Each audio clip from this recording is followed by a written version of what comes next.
사람은 시각적 존재입니다. 눈에 보이는 것을 믿고 의지하는 존재라는 것입니다. 눈에 보기에 좋게 보이면 좋다라고 생각하게 되고, 또한 눈에 잘 되고 형통한 것처럼 보이면 그것이 복된 것이라고 생각을 하게 됩니다. 하지만 신체 중에 가장 속기 쉬운 것이 또한 눈입니다.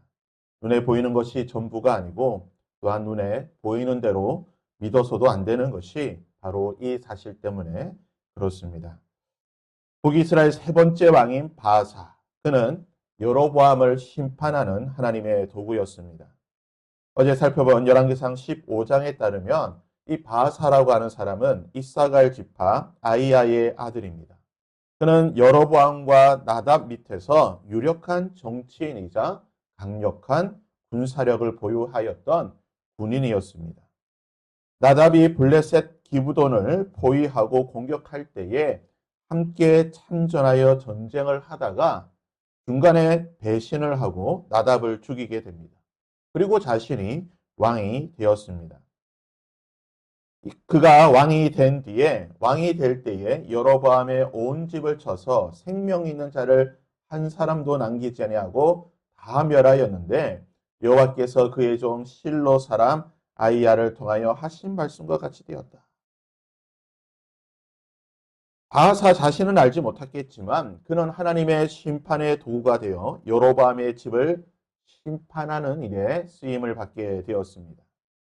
세상 사람들이 보기에, 북이스라엘 사람들이 보기에 이 바하사라고 하는 사람의 삶을 어떻게 보았을까요? 그는 한 나라의 유력한 정치인이자 군인이었습니다.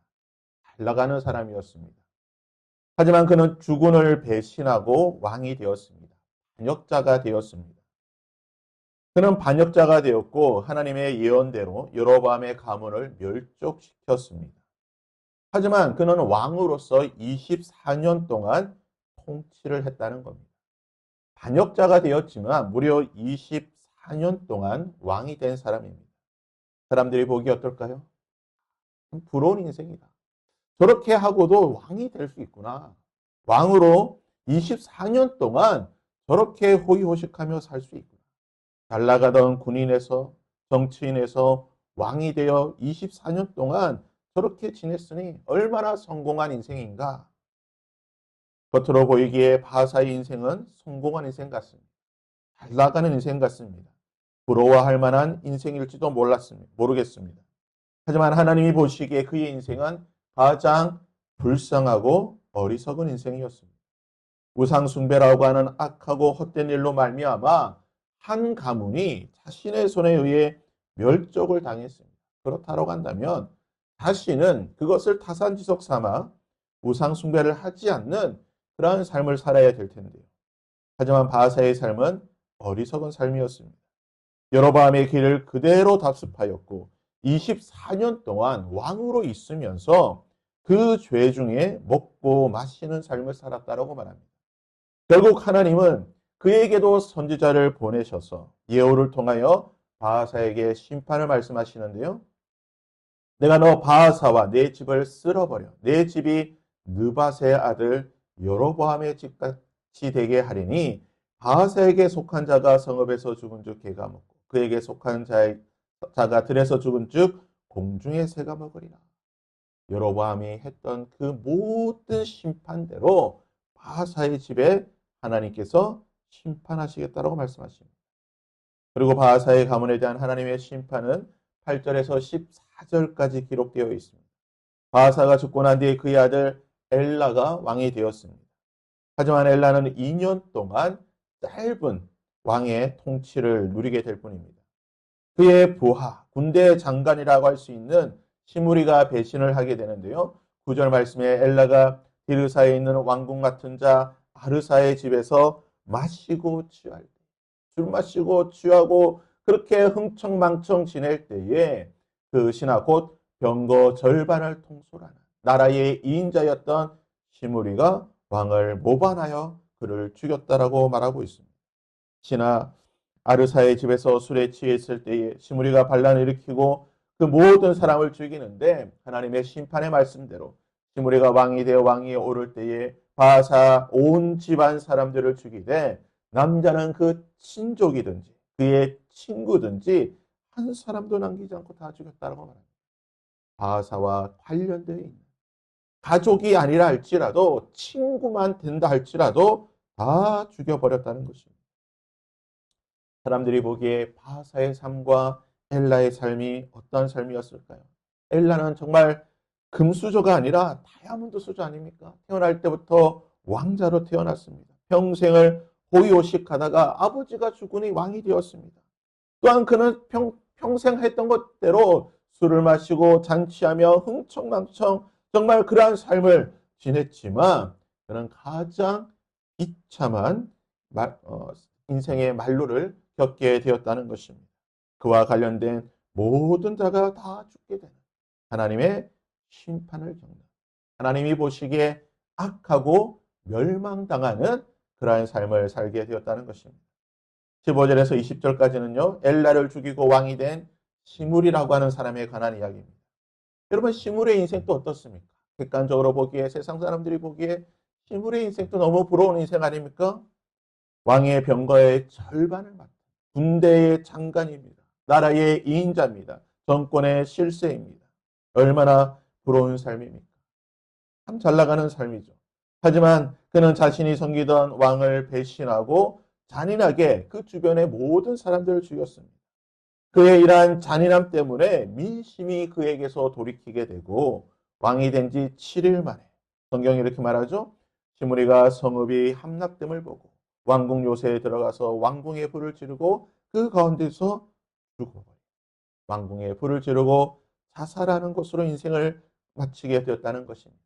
남들이 보기에 잘 나가는 인생, 이인자의 인생, 정권의 실세였지만 그 인생의 말로는 여로보암처럼 우상 숭배를 하다가 결국은 왕궁에 불을 지르고 자살하게 돼.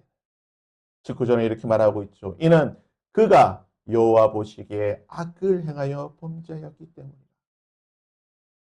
하나님이 보시기에 그의 인생은 악한 인생이었고 결국은 죄악 가운데 죽게 되는 7일 천하로 인생을 마감하게 되었다는 것입니다. 시므리가 죽고 난 뒤에 북이스라엘의 민심은 둘로 나뉘어지게 됩니다. 21절에 보시면 그때의 이스라엘 백성이 둘로 나뉘어 그 절반은 기낫의 아들 디브니를 따라 그를 왕으로 삼으려 하고 그 절반은 오므리를 따랐다. 민심이 디브니와 오므리라고 하는 두 사람으로 나뉘어졌다라고 하고 있습니다. 이 둘 사이에서 결국은 내전이 일어나게 되고 디브니가 죽고 오므리가 왕이 되었습니다. 오므리는 북이스라엘의 6번째 왕이 되었습니다. 북이스라엘에는 모두 9왕조가 있었습니다. 9왕조 가운데에 이 오므리는 제4왕조, 4번째 왕조를 창건한 왕인데요. 이 북이스라엘 가운데에 가장 강성하고 가장 강력했던, 부강했던 왕조는 바로 제4왕조 오므리 왕조입니다. 오므리 왕조 시대는요, 가장 강력하고 평안한 시대였기 때문에 이 오므리 왕조 시대를 살았던 북이스라엘 사람들이 이 오므리 왕에 대해서 또는 오므리 왕조에 대해서 어떻게 생각했을까요?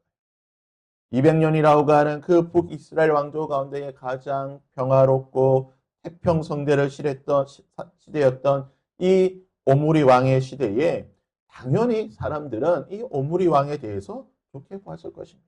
우리의 왕이 너무나 뛰어나다. 그가 잘 통치하고 다스렸기 때문에 우리가 어렵고 힘든 시대를 잘 극복하고 정말 우리가 태평성대를 누리고 이렇게 호의호식하고 강대국으로서 우리가 잘 살고 있구나. 왕에 대한 용비와 청구가 끊이지 않았을 것입니다. 왕이여 만세수를 하옵소서. 왕이 너무나 좋습니다. 사람들이 보기에 자신들의 왕 오므리는 가장 좋은 왕이었을 것입니다. 자신들의 먹을 것을 해결해주고 자신들의 삶을 책임져주는 이 오므리 왕에 대해 가장 좋은 찬사를 보냈을 것입니다. 더군다나 그는 수도를 디르사에서 사마리아로 옮기고 난 뒤에 더 강력한 나라를 이루게 되었습니다. 하지만 하나님이 보시기에 오므리 왕에 대한 그리고 그의 왕조에 대한 평가는 어떻습니까? 25절 말씀입니다. 오므리가 여호와 보시기에 악을 행하되 그 전에 모든 사람보다 더욱 악을 행하였다라고 말하고 있습니다. 오므리는 12년 동안 통치를 하였는데요. 그 이전에 그 5명의 그 모든 왕들보다 더 악을 행하였다라고 말하고 있습니다. 가장 악한 왕이 되었다는 것입니다. 나라는 태평성대가 되었고 백성들의 친송을 받았을지는 모르겠지만 하나님이 보시기에 그는 가장 악한 왕이었다라고 말하고 있습니다. 오므리가 죽고 난 뒤에 그의 아들 아합이 왕이 되었습니다. 여러분, 아합이 누구입니까? 성경에서 가장 악한 왕의 대명사, 그가 바로 아합입니다. 북이스라엘의 황금기를 열었습니다. 우리나라로 비교하면요, 아마 세종대왕 같이 그런 황금기를 연 왕이라고 할까요? 다윗처럼 나라를 가장 부강하게 만든 왕이라고 할까요? 북이스라엘에서 가장 전성기를 이루고 황금기를 이루었던 왕입니다. 많은 사람들이 아합에 대해 칭송하였을 것입니다. 우리에게 이렇게 좋은 삶을 살게 해주시는 가장 뛰어난 왕이라고 칭송했을지도 모르겠습니다. 하지만 성경은 그에 대해 이렇게 평가하고 있습니다.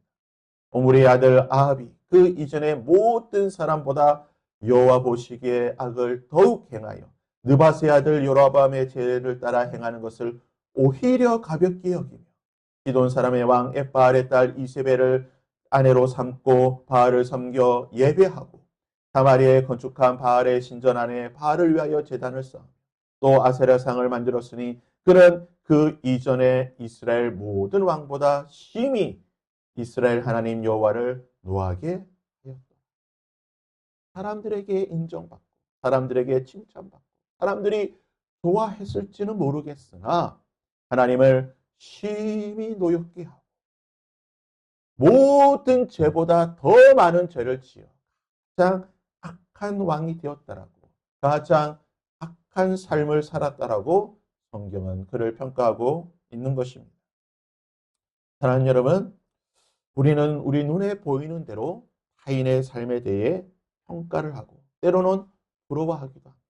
저 사람의 화려한 삶에 대해서, 저 사람의 많은 권세와 지위에 대해서, 그들의 인생에 대해서 때로는 부러워하고 때로는 시기하고 때로는 질투하기도 하고 또는 그것을 비교하여서 우리의 삶에 때로는 좌절하고 절망감을 느끼기도 합니다. 하지만 그들의 인생과 우리의 인생을 비교할 필요가 없다라는 것입니다. 시편 기자는 우리에게 이렇게 권면하고 있습니다. 시편 1편에 복 있는 사람은 악인들의 길을 따르지 아니하며 죄인들의 길에 서지 아니하며 오만한 자들의 자리에 앉지 아니하고 그러므로 악인들은 심판을 견디지 못하며 죄인들이 의인들의 모임에 들지 못하리로다. 무릇 의인들의 길은 여호와께서 인정하시나 악인들의 길은 망하리로다. 여러분, 우리의 인생이 하나님께 인정받는 인생이 되기를 바랍니다. 사람들의 인정이 아니라 세상 사람들의 부러움과 칭송이 아니라 하나님의 인정을 받고 하나님의 사랑을 받고 하나님께 축복을 받는 은혜를 받는 인생이 되어야 할 것입니다.